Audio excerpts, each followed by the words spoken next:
चुनरी के हो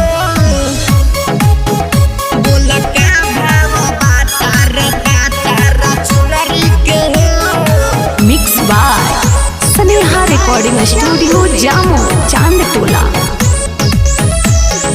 चुनरी के हो नौमी के आइल त्योहार बावे हो माई के सजल दरबार बावे हो माई के सजल दरबार बावे हो नौमी के आइल त्योहार बावे हो माई के सजल दरबार बावे हो जवन पड़ेला पसंद माई सुनरी के हो जवन पड़ेला पसंद माई सुनरी के हो बोला का भाव बातारा चुनरी के हो बोला का भाव बा तुहारा चुनरी के हो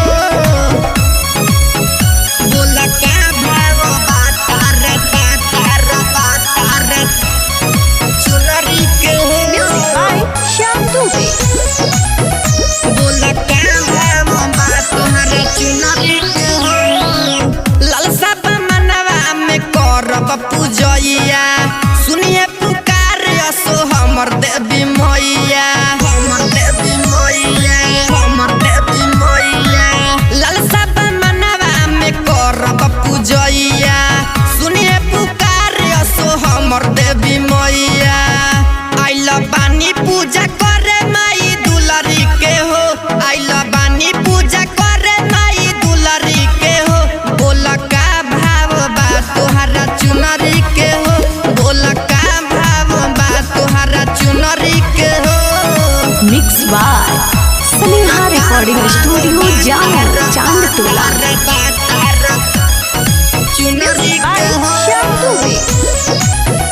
बोला का भाव बा तुहारा चुनरी के हो राइटर मंटू मतलब दे द भाव से माई के चुनरिया खरीदे रनी गाँव से।